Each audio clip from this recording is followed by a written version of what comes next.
ವಿಪರೀತ ಒತ್ತಡದ ಬದುಕು, ಪೌಷ್ಟಿಕ ಆಹಾರದ ಕೊರತೆಯಿಂದ ಶುಗರ್, ಬಿಪಿ, ಬೊಜ್ಜು, ಗ್ಯಾಸ್ಟ್ರಿಕ್ ನಂತಹ ಆರೋಗ್ಯ ಸಮಸ್ಯೆ. ಹೆಚ್ಚು ಪೋಷಕಾಂಶಯುಕ್ತ ಆಹಾರ ಮತ್ತು ಸಿರಿಧಾನ್ಯಗಳೇ ಇದಕ್ಕೆ ಪರಿಹಾರ.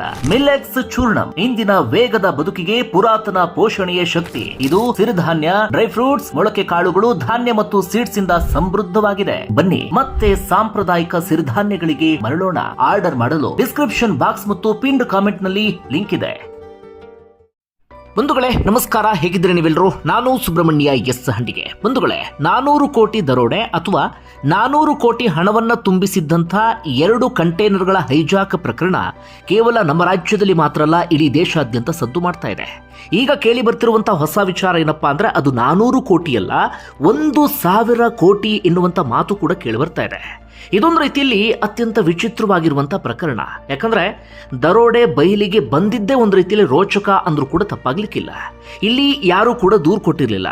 ಅಯ್ಯೋ, ನನ್ನ ದುಡ್ಡನ್ನ ಯಾರೋ ದರೋಡೆ ಮಾಡಿಬಿಟ್ರು ಅಂತ ಪೊಲೀಸ್ ಠಾಣೆಯ ಮೆಟ್ಟಿಲು ಕೂಡ ಏರಿರಲಿಲ್ಲ, ಅಥವಾ ದರೋಡೆಗೆ ಸಂಬಂಧಪಟ್ಟ ಹಾಗೆ ಸಣ್ಣ ಸುಳಿವು ಕೂಡ ಇರಲಿಲ್ಲ, ಅಥವಾ ದರೋಡೆ ಆಗಿದ್ದನ್ನ ಕಣ್ಣಾರೆ ಕಂಡಂತವರು ಯಾರು ಕೂಡ ಇರಲಿಲ್ಲ.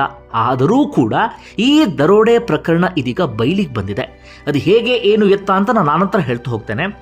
ಈಗ ಇದರ ನಡುವೆ ಇದ್ದಂಥ ಕುತೂಹಲ ಏನಪ್ಪಾ ಅಂದ್ರೆ, ಕಾಂಗ್ರೆಸ್ನವ್ರು ಬಿಜೆಪಿಯವ್ರ ಮೇಲೆ, ಬಿಜೆಪಿಯವ್ರು ಕಾಂಗ್ರೆಸ್ನವ್ರ ಮೇಲೆ ಆರೋಪ ಪ್ರತ್ಯಾರೋಪನ ಮಾಡ್ತಿದ್ದಾರೆ. ಬಿಡಿ, ಇದು ನಮ್ಮ ದುಡ್ಡಲ್ಲ ಅವ್ರದ್ದು ಅಂದ್ರೆ ಇನ್ನೊಬ್ರು ಇದು ನಮ್ದಲ್ಲ ನಿಮ್ಮದು ಎನ್ನುವ ರೀತಿಯಲ್ಲಿ ಪರಸ್ಪರ ನಡುವೆ ಒಂದಷ್ಟು ಮಾತಿನ ವಾಗ್ದಾಳಿ ಅಂಥದ್ದೆಲ್ಲವೂ ಕೂಡ ನಡೀತಾ ಇದೆ. ಇದರ ನಡುವೆ ಸಹಜವಾಗಿ ಎಲ್ರಿಗೂ ಕೂಡ ಕುತೂಹಲ ಇತ್ತು, ಇದು ಯಾರಿಗೆ ಸೇರಿರುವಂತಹ ಹಣ ಅಂತೇಳಿ. ಈಗ ಓರ್ವ ಪ್ರಭಾವಿ ರಾಜಕಾರಣಿಗೆ ಸೇರಿದಂತಹ ಹಣ ಎನ್ನುವಂಥ ಸಂಗತಿಯೂ ಕೂಡ ಇದೀಗ ಹೊರಗಡೆ ಬರ್ತಾ ಇದೆ. ಕಾರಣ ಅದಕ್ಕೆ ಪೂರಕ ಎನ್ನುವ ರೀತಿಯಲ್ಲಿ ಒಂದಷ್ಟು ಆಡಿಯೋ ಸಂಭಾಷಣೆಗಳು, ವಾಟ್ಸಪ್ ಚಾಟ್ಗಳೆಲ್ಲವೂ ಕೂಡ ಮಹಾರಾಷ್ಟ್ರ SIT ಅಧಿಕಾರಿಗಳ ಕೈ ಸೇರಿದೆ. ಅಲ್ಲಿಂದ ಅದು ಮಾಧ್ಯಮಗಳಿಗೂ ಕೂಡ ಸೋರಿಕೆ ಆಗಿದೆ. ಸದ್ಯ ಮಾಧ್ಯಮಗಳಲ್ಲಿ ಆ ಆಡಿಯೋ ಸಂಭಾಷಣೆಗಳೆಲ್ಲವೂ ಕೂಡ ಪ್ರಸಾರ ಆಗ್ತದೆ, ನೀವು ಅದನ್ನು ಗಮನಿಸಿರಬಹುದು. ಸದ್ಯಕ್ಕೆ ಈ ಪ್ರಕರಣಕ್ಕೆ ಸಂಬಂಧಪಟ್ಟ ಹಾಗೆ ಏನೆಲ್ಲ ಬೆಳವಣಿಗೆ ಆಗ್ತಾ ಇದೆ, ದರೋಡೆಗೆ ಸಂಬಂಧಪಟ್ಟ ಹಾಗೆ SIT ಅಧಿಕಾರಿಗಳಿಗೆ ಸಿಕ್ಕಿರುವಂತಹ ಸುಳಿವು ಏನೇನು, ಆ ವಿಚಾರವನ್ನ ಈ ವಿಡಿಯೋದಲ್ಲಿ ಗಮನಿಸ್ತಾ ಹೋಗೋಣ. ಅದಕ್ಕೂ ಮುನ್ನ ಈ ದರೋಡೆ ಪ್ರಕರಣ ಬೆಳಕಿಗೆ ಬಂದಿದ್ದು ಹೇಗೆ ಅನ್ನೋದನ್ನ ಮೊದಲಿಗೆ ಗಮನಿಸೋಣ. ಬಂಧುಗಳೇ, ಈ ವಿಚಾರವನ್ನು ನೀವು ಈಗಾಗಲೇ ಕೇಳಿರ್ತೀರಿ, ಹೀಗಾಗಿ ಶಾರ್ಟ್ ಆಗಿ ಹೇಳಿ ಅದಾದ ಬಳಿಕ ಈಗಿನ ಬೆಳವಣಿಗೆ ವಿಚಾರಕ್ಕೆ ಬರ್ತೀನಿ. ಮೊದಲಿಗೆ ಏನಾಗುತ್ತೆ ಅಂದ್ರೆ, ಜನವರಿ 6ನೇ ತಾರೀಕು ನಾಸಿಕ್, ಮಹಾರಾಷ್ಟ್ರದ ನಾಸಿಕ್ ಜಿಲ್ಲಾಧಿಕಾರಿಗಳಿಂದ ನಮ್ಮ ರಾಜ್ಯದ ಬೆಳಗಾವಿಯ SP ಕಚೇರಿಗೆ ಒಂದು ಪತ್ರ ಬರುತ್ತೆ. ಆ ಪತ್ರದಲ್ಲಿ ಈ ದರೋಡೆಗೆ ಸಂಬಂಧಪಟ್ಟ ಹಾಗೆ ವಿಚಾರವನ್ನು ಪ್ರಸ್ತಾಪ ಮಾಡಲಾಗಿರುತ್ತೆ. ಜೊತೆಗೆ ಬೆಳಗಾವಿ ಪೊಲೀಸರ ಬಳಿ ಮನವಿಯನ್ನ ಮಾಡ್ಕೊಂಡಿರ್ತಾರೆ, ನೀವು ಕೂಡ ತನಿಖೆಗೆ ಸಹಕಾರವನ್ನು ಕೊಡಬೇಕು ಅಂತ. ಕಾರಣ, ಬೆಳಗಾವಿಯ ಚೋರ್ಲಾ ಘಾಟ್ನಲ್ಲಿ ಈ ದರೋಡೆ ನಡೆದಿದೆ ಎನ್ನುವಂತ ಕಾರಣಕ್ಕಾಗಿ ಕರ್ನಾಟಕ ಪೊಲೀಸರ ಸಹಕಾರವನ್ನು ಕೂಡ ಕೇಳಲಾಗಿರುತ್ತೆ. ಹೀಗಾಗಿ SP ಕಚೇರಿಯಿಂದ ಒಂದಷ್ಟು ಅಧಿಕಾರಿಗಳನ್ನು ಕೂಡ ನಾಸಿಕ್ಗೆ ಕಳುಹಿಸಿಕೊಡಲಾಗುತ್ತೆ. ಅಲ್ಲಿ ಮಹಾರಾಷ್ಟ್ರ ಪೊಲೀಸರು ತಕ್ಷಣಕ್ಕೆ ಕರ್ನಾಟಕ ಪೊಲೀಸರಿಗೆ ಯಾಕೋ ಸ್ಪಂದನೆಯನ್ನು ಕೊಡ್ಲಿಲ್ವಂತೆ. ಯಾಕೆ, ಏನು, ಎತ್ತ ಅಂತ ಮುಂದಿನ ದಿನಗಳಲ್ಲಿ ಗೊತ್ತಾಗಬೇಕಾಗುತ್ತೆ ಆ ವಿಚಾರ. ಒಟ್ಟಾರೆಯಾಗಿ ಆ ನಂತರ ಈ ವಿಚಾರ ನಿಧಾನಕ್ಕೆ ಬೆಳಕಿಗೆ ಬರೋದಕ್ಕೆ ಶುರುವಾಗತ್ತೆ. ಹೇಗೆ ಇದು ಬೆಳಕಿಗೆ ಬಂತು ಅಂದ್ರೆ, ಇಲ್ಲಿ ಪ್ರಮುಖವಾದಂಥ ವ್ಯಕ್ತಿ ಸಂದೀಪ್ ಪಾಟೀಲ್ಗೂ ಈ ಪ್ರಕರಣಕ್ಕೂ ಸದ್ಯಕ್ಕೆ ಸಿಗ್ತಿರುವಂತಹ ಮಾಹಿತಿಯ ಪ್ರಕಾರ ಯಾವುದೇ ಸಂಬಂಧವೂ ಕೂಡ ಇಲ್ಲ.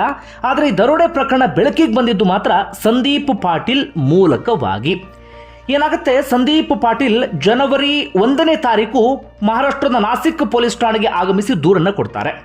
ಆ ದೂರಿನ ಸಾರಾಂಶವೇ ಈ ದರೋಡೆ ವಿಚಾರವನ್ನ ಬೆಳಕಿಗೆ ತರುವಂತೆ ಮಾಡಿಬಿಡುತ್ತೆ. ಸಂದೀಪ್ ಪಾಟೀಲ್ ಏನು ಹೇಳ್ತಾರೆ ಅಂದ್ರೆ, ನನ್ನನ್ನು ಇದ್ದಕ್ಕಿದ್ದ ಹಾಗೆ 1.5 ತಿಂಗಳ ಹಿಂದೆ ಕಿಶೋರ್ ಎನ್ನುವಂಥ ವ್ಯಕ್ತಿಯ ತಂಡದವರು ನನ್ನನ್ನು ಕಿಡ್ನಾಪ್ ಮಾಡಿಬಿಡ್ತಾರೆ. 1.5 ತಿಂಗಳು ನನ್ನನ್ನು ಒತ್ತೆಯಾಳಾಗಿ ಇರಿಸ್ಕೊಳ್ತಾರೆ. ಆ 1.5 ತಿಂಗಳು ಕೂಡ ನನ್ನ ಹತ್ರ ಅವರು ಮತ್ತೆ ಕೇಳ್ತಾ ಇದ್ದಿದ್ದು, ದರೋಡೆ ಮಾಡಿದಂಥ ಹಣವನ್ನು ನೀನು ಎಲ್ಲಿಟ್ಟಿದ್ದೀಯಾ ಎನ್ನುವ ರೀತಿಯಲ್ಲಿ. ಏನು ದರೋಡೆ ಅಂದರೆ, ಕಿಶೋರ್ ಸೇಠ್ ಹಾಗೆ ವಿರಾಟ್ ಗಾಂಧಿ ಎನ್ನುವಂಥ ಇಬ್ಬರು 400 ಕೋಟಿ ಹಣವನ್ನು ತುಂಬಿಸಿ 2 ಕಂಟೈನರ್ಗಳ ಮೂಲಕ ಗೋವಾದಿಂದ ಕರ್ನಾಟಕ ಮಾರ್ಗವಾಗಿ ಮಹಾರಾಷ್ಟ್ರಕ್ಕೆ ಸಾಗಿಸ್ತಾ ಇದ್ರು. ಆ ಸಂದರ್ಭದಲ್ಲಿ ಬೆಳಗಾವಿಯ ಚೋರ್ಲಾ ಘಾಟ್ ಪ್ರದೇಶ ಏನಿದೆ, ಅಲ್ಲಿ ಆ 2 ಕಂಟೈನರ್ಗಳನ್ನು ಕೂಡ ದರೋಡೆ ಮಾಡಲಾಗಿದೆ. ಆ ದರೋಡೆಯನ್ನು ನಾನೇ ಮಾಡಿಸಿದ್ದೀನಿ ಎನ್ನುವಂಥ ಅನುಮಾನದ ಮೇರೆಗೆ ನನ್ನನ್ನು ಕಿಡ್ನಾಪ್ ಮಾಡಿ ಹಿಂಸೆ ಕೊಡ್ತಾ ಇದ್ರು. ಅದಾದ ಬಳಿಕ ನನ್ನನ್ನು ಬಿಟ್ಟು ಕಳಿಸಿದ್ರು. ಆದರೆ ಅದಾದ ನಂತರವೂ ಕೂಡ ನನಗೆ ಫೋನ್ ಮಾಡಿ ಆಗಾಗ ಧಮಕಿ ಹಾಕ್ತಾ ಇದ್ರು. ಆ ಕಾರಣಕ್ಕಾಗಿ ನಾನು ಇದೀಗ ದೂರನ್ನ ಕೊಡ್ತಿದ್ದೇನೆ ಎನ್ನುವ ರೀತಿಯಲ್ಲಿ ಅವರು ದೂರನ್ನ ಬಂದು ಕೊಡ್ತಾರೆ.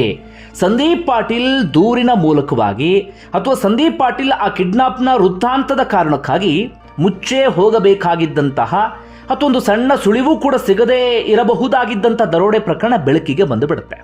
ಬಂಧುಗಳೇ, ಚೋರ್ಲಾ ಘಾಟ್ಗೆ ಸಂಬಂಧಪಟ್ಟಾಗ ಈಗಷ್ಟೇ ಒಂದಷ್ಟು ಸಂಗತಿಗಳು ಹೊರಗಡೆ ಬರ್ತಾ ಇದೆ. ಅಂದರೆ ಚೋರ್ಲಾ ಘಾಟ್ ಮಾತ್ರ ಅಲ್ಲ, ಆ ಗಡಿ ಪ್ರದೇಶಗಳಲ್ಲಿ ಸಾಕಷ್ಟು ದರೋಡೆ ಇಂಥದ್ದೆಲ್ಲವೂ ಕೂಡ ನಡೆಯುತ್ತಂತೆ. ಯಾಕಂದರೆ ಸ್ಮಗ್ಲರ್ಗಳು ಬಳಸ್ಕೊಳ್ಳೋದೇ ಆ ಪ್ರದೇಶವನ್ನು. ಅಲ್ಲಿ ನಾನಾ ರೀತಿಯಾದಂಥ ಸ್ಮಗ್ಲಿಂಗ್ ಎಲ್ಲವೂ ಕೂಡ ನಡೆಯುತ್ತಂತೆ. ಈ ಹವಾಲಾ ಹಣ ಅಂಥದ್ದೆಲ್ಲವನ್ನೂ ಕೂಡ ಅಲ್ಲೇ ಸಾಗಿಸಲಾಗುತ್ತಂತೆ. ಹೀಗಾಗಿ ದರೋಡೆಕೋರರು ಅದನ್ನೇ ಗುರಿಯಾಗಿಸ್ಕೊಂಡು ಅಲ್ಲಿ ದರೋಡೆಯನ್ನು ಮಾಡ್ತಾರೆ. ಯಾಕಂದರೆ ಹಣವನ್ನು ಕಳ್ಕೊಂಡಂಥವ್ರು ದೂರು ಕೊಡೋದಕ್ಕೆ ಬರೋದಿಲ್ಲ. ಯಾಕಂದರೆ ಅದೆಲ್ಲವೂ ಕೂಡ ಬ್ಲ್ಯಾಕ್ ಮನಿ ಆಗಿರುತ್ತೆ, ಹವಾಲಾ ದಂಧೆ ಆಗಿರುತ್ತೆ, ಸ್ಮಗ್ಲಿಂಗ್ ಅಂಥದ್ದೆಲ್ಲವೂ ಕೂಡ ನಡೀತಾ ಇರುತ್ತೆ. ಹೀಗಾಗಿ ಯಾರು ಅದನ್ನು ಕಳ್ಕೊಳ್ತಾರೋ ಅವರದನ್ನು ಪೊಲೀಸ್ವರೆಗೆ ತರೋದಿಲ್ಲ ಎನ್ನುವಂಥ ಧೈರ್ಯದ ಕಾರಣಕ್ಕಾಗಿ ಅಲ್ಲಿ ದರೋಡೆ ಅಂಥದ್ದೆಲ್ಲವೂ ಕೂಡ ನಡೆಯುತ್ತಂತೆ. ಆದರೆ ಈ ಹವಾಲಾ ದಂಧೆ ನಡೆಸುವಂಥವ್ರು ಏನು ಮಾಡ್ತಾರೆ, ತಮ್ಮದೇ ಆದಂಥ ಗ್ಯಾಂಗು, ರೌಡಿಸಂ ಪಡೆ ಅಂಥದ್ದೆಲ್ಲವನ್ನೂ ಕೂಡ ಇಟ್ಕೊಂಡಿರ್ತಾರೆ. ಅಂಥವರ ಮೂಲಕ ಈ ದರೋಡೆಕೋರನ ಪತ್ತೆ ಹಚ್ಚುವಂಥ ಕೆಲಸ ಅಂಥದ್ದೆಲ್ಲವೂ ಕೂಡ ಮಾಡ್ಕೊಂಡು ಹೋಗ್ತಾರೆ. ಅಂದರೆ ಅವರದ್ದೇ ಆದಂಥ ಒಂದು ಪ್ರತ್ಯೇಕ ಲೋಕ, ಅವರದ್ದೇ ಆದಂಥ ಒಂದು ಪ್ರತ್ಯೇಕ ಕಾನೂನು, ಅವರದ್ದೇ ಪ್ರತ್ಯೇಕವಾದಂಥ ಬಿಸ್ನೆಸ್ ಅಂಥದ್ದೆಲ್ಲವೂ ಕೂಡ ನಮ್ಮ ಕಲ್ಪನೆಗೂ ನಿಲುಕದ ರೀತಿಯಲ್ಲಿ ನಡೀತಾ ಇರುತ್ತೆ. ನಾವು ಸಿನಿಮಾಗಳಲ್ಲೆಲ್ಲ ನೋಡ್ತಿರ್ತೀವಲ್ಲ, ಅವೆಲ್ಲವೂ ಕೂಡ ನಿಜ ಜೀವನದಲ್ಲೂ ಕೂಡ ನಡೀತಾ ಇರುತ್ತೆ. ಒಟ್ಟಾರೆಗೆ ಸಂದೀಪ್ ಪಾಟೀಲ್ ಮೂಲಕ ಪ್ರಕರಣ ಬೆಳಕಿಗೆ ಬರುತ್ತೆ. ಯಾವಾಗ ಮಹಾರಾಷ್ಟ್ರದಲ್ಲಿ ಇದು ವಿಪರೀತ ಸದ್ದು ಮಾಡೋದಕ್ಕೆ ಶುರುವಾಗುತ್ತೋ, ಮಹಾರಾಷ್ಟ್ರ ಸರ್ಕಾರಕ್ಕೆ ಅರ್ಥ ಆಗುತ್ತೆ ಇದು ತೀರಾ ಗಂಭೀರವಾದಂಥ ಪ್ರಕರಣ ಅಂತ ಹೇಳಿ, ಹೀಗಾಗಿ SITಯನ್ನು ರಚನೆ ಮಾಡಲಾಗುತ್ತೆ. ಅದಾದ ಬಳಿಕ ಗೋವಾ, ಕರ್ನಾಟಕ ಪೊಲೀಸರ ಸಹಕಾರವನ್ನು ಕೂಡ ಕೇಳಲಾಗುತ್ತೆ. ಒಟ್ಟಾರೆಯಾಗಿ 3 ರಾಜ್ಯದ ಪೊಲೀಸ್ ಇಲಾಖೆ ಕೂಡ ಈ ಪ್ರಕರಣಕ್ಕೆ ಸಂಬಂಧಪಟ್ಟ ಹಾಗೆ ಸದ್ಯ ಆಕ್ಟಿವ್ ಆಗಿ ಕೆಲಸವನ್ನ ಮಾಡ್ತಾ ಇದೆ. ಆದರೆ ಮಹಾರಾಷ್ಟ್ರದ SIT ಅವರು ಈಗಾಗಲೇ ತನಿಖೆಯಲ್ಲಿ ಒಂದು ಹಂತ ಮುಂದೆ ಹೋಗಿದ್ದಾರೆ. ಪ್ರಮುಖವಾಗಿ ಕಿಡ್ನಾಪರ್ಸ್ಗಳನ್ನ ಅವರು ಈಗಾಗಲೇ ಅರೆಸ್ಟ್ ಮಾಡಿದ್ದಾರೆ. 4 ರಿಂದ 5 ಮಂದಿ ಕಿಡ್ನಾಪರ್ಸ್ಗಳನ್ನ ಅವರಿಂದ ಒಂದಷ್ಟು ವಿಚಾರವನ್ನ ಬಾಯ್ಬಿಡಿಸಲಾಗಿದೆ. ಆದರೆ ಕಿಡ್ನಾಪರ್ಸ್ಗಳಿಂದ ಹೆಚ್ಚಿನ ಸಂಗತಿ ಗೊತ್ತಿಲ್ಲ. ಆದರೆ ಈಗ ಪೊಲೀಸರಿಗೆ ಅಥವಾ SIT ಅಧಿಕಾರಿಗಳಿಗೆ ಸಿಕ್ಕಿರುವಂಥ ಬಹುದೊಡ್ಡ ಒಂದು ಸುಳಿವು ಅಂದರೆ ವಿರಾಟ್ ಗಾಂಧಿಯ ಬಂಧನ. ಈ ಪ್ರಕರಣದ ಪ್ರಮುಖ ರೂವಾರಿ ಅಂದರೆ ವಿರಾಟ್ ಗಾಂಧಿ. ಆತನದ ಬಂಧನದ ಮೂಲಕ ಒಂದಷ್ಟು ವಿಚಾರಗಳು ಇದೀಗ ಹೊರಗಡೆ ಬರ್ತಾ ಇದ್ದಾವೆ. ಒಂದಷ್ಟು ಆಡಿಯೋ ಸಂಭಾಷಣೆಗಳು, ವಾಟ್ಸಪ್ ಚಾಟ್ಗಳು ಕೂಡ SIT ಅಧಿಕಾರಿಗಳಿಗೆ ಸಿಕ್ಕಿದೆ. ಈ ಹಂತಕ್ಕೆ ಈ ಪ್ರಕರಣಕ್ಕೆ ಸಂಬಂಧಪಟ್ಟಾಗಿ ಏನು ಕ್ಲಾರಿಟಿ ಸಿಕ್ಕಿದೆ ಅದನ್ನು ಹೇಳ್ತಾ ಹೋಗ್ತೀನಿ, ಕೇಳಿ. ಒಂದು ವೇಳೆ ಈ ಆಡಿಯೋ ಸಂಭಾಷಣೆಗಳೆಲ್ಲವೂ ಕೂಡ ಒಂದಷ್ಟು ವಿಚಾರಗಳನ್ನು ರಿವೀಲ್ ಮಾಡಿದೆ. ಅದೇನು ಅಂದರೆ, ಈ 400 ಕೋಟಿ ಅಥವಾ 1000 ಕೋಟಿ ಎನ್ನುವಂಥ ಕ್ಲಾರಿಟಿ ಸಿಕ್ಕಿಲ್ಲ. ಸದ್ಯಕ್ಕೆ 400 ಕೋಟಿ ಅಂತ ಇಟ್ಕೊಳ್ಳೋಣ. ಈ 400 ಕೋಟಿಯ ಹಣ ಗುಜರಾತ್ನ ಓರ್ವ ಪ್ರಭಾವಿ ರಾಜಕಾರಣಿಗೆ ಸೇರಿದ್ದಂತೆ. ಗುಜರಾತ್ನ ಓರ್ವ ಪ್ರಭಾವಿ ರಾಜಕಾರಣಿ, ಆ ರಾಜಕಾರಣಿ ಕಾಂಗ್ರೆಸ್ ಪಕ್ಷದವರ ಅಥವಾ BJPಯವರ ಅಥವಾ ಇನ್ಯಾವುದಾದ್ರೂ ಪ್ರಾದೇಶಿಕ ಪಕ್ಷದವರ, ಅದಕ್ಕೆ ಸಂಬಂಧಪಟ್ಟ ಹಾಗೆ ಕ್ಲಾರಿಟಿ ಇಲ್ಲ. ಆ ರಾಜಕಾರಣಿ ಬಳಿ ಇದ್ದಂಥ ಹಣ ಯಾವುದು ಅಂದರೆ ಅದು 2,000 ರೂಪಾಯಿಯ ನೋಟು. ಏನಾಗಿದೆ ಅಂದರೆ, ಈಗ ಹಿಂದೆ ನೋಟ್ ಬ್ಯಾನ್ ಎಲ್ಲವನ್ನು ಕೂಡ ಮಾಡ್ತಾರಲ್ಲ, ಬ್ಲ್ಯಾಕ್ ಮನಿಯನ್ನು ಕಿತ್ತೊಗಿಬೇಕು ಎನ್ನುವ ಕಾರಣಕ್ಕಾಗಿ. ಅದಾದ ಬಳಿಕ 2,000 ರೂಪಾಯಿ ಮುಖಬೆಲೆಯ ನೋಟ್ ಎಲ್ಲವೂ ಕೂಡ ಬರುತ್ತಲ್ಲ. ಈ ಬ್ಲ್ಯಾಕ್ ಮನಿಯನ್ನು ಸಂಗ್ರಹಿಸುವಂಥವ್ರು ಏನು ಮಾಡ್ತಾರೆ, ತುಂಬ ಜನ ಮುಂಚೆ ಆದರೆ 500 ರೂಪಾಯಿ ಮೂಲಕ ಸಂಗ್ರಹಿಸಿ ಇಡಬೇಕಾಗಿತ್ತು. ಅದು ಭಾಳ ದೊಡ್ಡ ಇದಾಗ್ಬಿಡೋದು. 2,000 ರೂಪಾಯಿ ಅಂದಾಗ ಅವರೆಲ್ಲರಿಗೂ ಕೂಡ ಬಹಳ ದೊಡ್ಡ ಮಟ್ಟಿಗೆ ಪ್ಲಸ್ ಆಯಿತು. ಹೀಗಾಗಿ ತುಂಬ ಜನ 2,000 ನೋಟಿನ ಮೂಲಕವೇ ಬ್ಲ್ಯಾಕ್ ಮನಿಯನ್ನು ಸಂಗ್ರಹಿಸೋಕೆ ಶುರು ಮಾಡ್ಕೊಳ್ತಾರೆ. ಅದಾದ ನಂತರ ನಿಮ್ಮೆಲ್ಲರಿಗೂ ಕೂಡ ಗೊತ್ತಿರುವ ಹಾಗೆ 2,000 ರೂಪಾಯಿ ನೋಟನ್ನು ಅಮಾನ್ಯೀಕರಣ ಅಥವಾ ಬ್ಯಾನ್ ಅನ್ನೋ ತಪ್ಪಾಗುತ್ತೆ. ಆ ನೋಟಿನ ಚಲಾವಣೆಯನ್ನು ಸರ್ಕಾರ ಹಿಂಪಡೆಯುತ್ತೆ. ಈಗಲೂ ಕೂಡ ಅದನ್ನು ಎಕ್ಸ್ಚೇಂಜ್ ಮಾಡಿಸ್ಕೊಳ್ಳೋಕೆ ಸಾಧ್ಯವೇ ಇಲ್ಲ ಅಂತಲ್ಲ, ಅದಕ್ಕೊಂದಷ್ಟು ನಿಯಮ ಅಂಥದ್ದೆಲ್ಲವೂ ಕೂಡ ಇದೆ. ಈ ಹಿಂದೆ ಜನಸಾಮಾನ್ಯರಿಗೆ ಇಂತಿಷ್ಟು ಸಮಯ ಅಂತ ಕೊಡಲಾಗಿತ್ತಲ್ಲ, ಅದೆಲ್ಲವೂ ಕೂಡ ಮುಕ್ತಾಯ ಆಗಿದೆ. ಒಟ್ಟಾರೆಯಾಗಿ ಇದೆಲ್ಲವೂ ಕೂಡ ಆ ಪ್ರಭಾವಿ ರಾಜಕಾರಣಿಯ ಕೈಯಲ್ಲಿದ್ದಂಥ ಹಣ ಅಂದರೆ 2,000 ರೂಪಾಯಿ ಮುಖಬೆಲೆಯ ನೋಟುಗಳು. ಆ ನೋಟುಗಳನ್ನು ಎಕ್ಸ್ಚೇಂಜ್ ಮಾಡಿಸುವಂಥ ಜವಾಬ್ದಾರಿಯನ್ನು ಮಹಾರಾಷ್ಟ್ರ ಮೂಲದ ಉದ್ಯಮಿಯಾಗಿರುವಂಥ ಕಿಶೋರ್ ಎನ್ನುವಂಥ ವ್ಯಕ್ತಿಗೆ ಕೊಡಲಾಗಿತ್ತಂತೆ. ಕಿಶೋರ್ ಉದ್ಯಮಿಯಾಗಿ ಗುರುತಿಸಿಕೊಂಡಿದ್ದಂಥ ವ್ಯಕ್ತಿ. ಸ್ವತಃ ಕಿಶೋರ್ ಆಡಿಯೋ ಸಂಭಾಷಣೆ ಇದೀಗ ವೈರಲ್ ಆಗ್ತಾ ಇದೆ. ಕಿಶೋರ್ಗೆ ಆ ಜವಾಬ್ದಾರಿಯನ್ನು ಕೊಡಲಾಗಿತ್ತಂತೆ. ಕಿಶೋರ್ ಏನು ಮಾಡ್ತಾರೆ ಅಂದರೆ, ಆ ಜವಾಬ್ದಾರಿಯನ್ನು ತನ್ನ ಆಪ್ತ ಆಗಿರುವಂಥ ವಿರಾಟ್ ಗಾಂಧಿಗೆ ಕೊಡ್ತಾರೆ. ವಿರಾಟ್ ಗಾಂಧಿ ಎನ್ನುವಂಥ ವ್ಯಕ್ತಿಗೆ ಕೊಡ್ತಾರೆ. ವಿರಾಟ್ ಗಾಂಧಿ ಏನು ಮಾಡ್ತಾರೆ, ತಿರುಪತಿಯಲ್ಲಿದ್ದಂಥ ಜಯೇಶ್ ಎನ್ನುವಂಥ ವ್ಯಕ್ತಿಯನ್ನು ಸಂಪರ್ಕಿಸ್ತಾರೆ. ಈ ಜಯೇಶ್ ಯಾರು ಅಂದರೆ, ಒಂದು ರೈಲ್ವೆ ಇಲಾಖೆಯಲ್ಲಿ ಕೆಲಸ ಮಾಡ್ತಿರುವಂಥ ವ್ಯಕ್ತಿ ಅಂತೆ. ಆದರೆ ಈ ನೋಟಿನ ಎಕ್ಸ್ಚೇಂಜು ಅಂಥದ್ದೆಲ್ಲ ಒಳ್ಳೆ ಕಾಂಟ್ಯಾಕ್ಟನ್ನು ಇಟ್ಕೊಂಡಿರುವಂಥ ವ್ಯಕ್ತಿ ಅಂತೆ. ಹೀಗಾಗಿ ಜಯೇಶ್ ಮೂಲಕ ಈ ನೋಟನ್ನು ಎಕ್ಸ್ಚೇಂಜ್ ಮಾಡಿಸುವಂಥ ಪ್ರಯತ್ನವನ್ನು ಮಾಡ್ತಾ ಇದ್ರಂತೆ. ಅರ್ಥ ಆಯಿತು ಅಂದ್ಕೊಳ್ತೀನಿ, ಇನ್ನೊಮ್ಮೆ ರಿಪೀಟ್ ಮಾಡ್ತೀನಿ ನಾನು. ಈ ಪ್ರಭಾವಿ ರಾಜಕಾರಣಿಗೆ ಸೇರಿದಂಥ ಹಣ 2,000 ರೂಪಾಯಿ ಮುಖಬೆಲೆಯ ನೋಟುಗಳು, ಅವುಗಳನ್ನು ಎಕ್ಸ್ಚೇಂಜ್ ಮಾಡಿಸಿ ಚುನಾವಣೆಗೂ ಇನ್ನೇನಕ್ಕೂ ಬಳಸ್ಕೊಳ್ಬೇಕಿತ್ತು ಅಂತ ಕಾಣುತ್ತೆ. ಹೀಗಾಗಿ ಕಿಶೋರ್ಗೆ ಜವಾಬ್ದಾರಿಯನ್ನು ಕೊಡಲಾಗುತ್ತೆ. ಕಿಶೋರ್ ವಿರಾಟ್ ಗಾಂಧಿಯನ್ನು ಸಂಪರ್ಕಿಸ್ತಾರೆ. ವಿರಾಟ್ ಗಾಂಧಿ ಜಯೇಶ್ ಎನ್ನುವಂಥ ವ್ಯಕ್ತಿಯನ್ನು ಸಂಪರ್ಕಿಸ್ತಾರೆ. ಅಂತಿಮವಾಗಿ ನೋಟನ್ನು ಎಕ್ಸ್ಚೇಂಜ್ ಮಾಡಿಸಿಕೊಳ್ಳುವುದಕ್ಕೆ ಹೊರಡಲಾಗುತ್ತೆ. ಇಲ್ಲಿಂದ ಗೋವಾದಿಂದ 2 ಕಂಟೈನರ್ಗಳ ಮೂಲಕ ಹಣವನ್ನು ತುಂಬಿಸಿಕೊಂಡು ಹೊರಟಿದ್ದಾರೆ.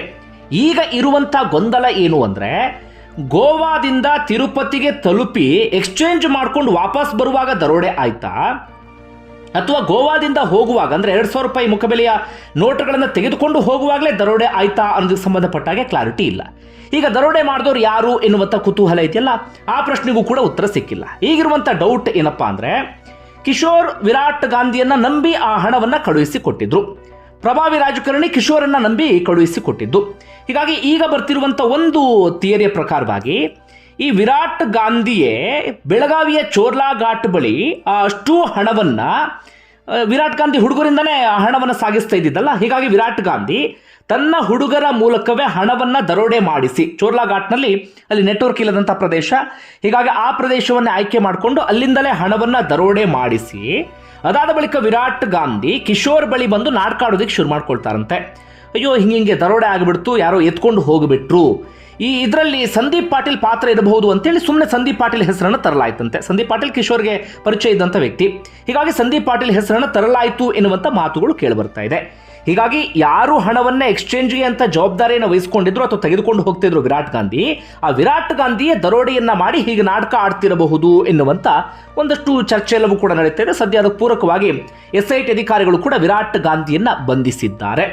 ಅಥವಾ ವಿರಾಟ್ ಗಾಂಧಿ, ಕಿಶೋರ್ ಇವರೆಲ್ಲರನ್ನೂ ಕೂಡ ಮೀರಿ ಇನ್ಯಾವುದಾದ್ರೂ ಗ್ಯಾಂಗ್ಗೆ ಆ ವಿಚಾರ ತಲುಪಿ ಆ ಗ್ಯಾಂಗ್ ಈ ಕೆಲಸವನ್ನ ಮಾಡ್ತಾ ಏನೋ ಗೊತ್ತಿಲ್ಲ.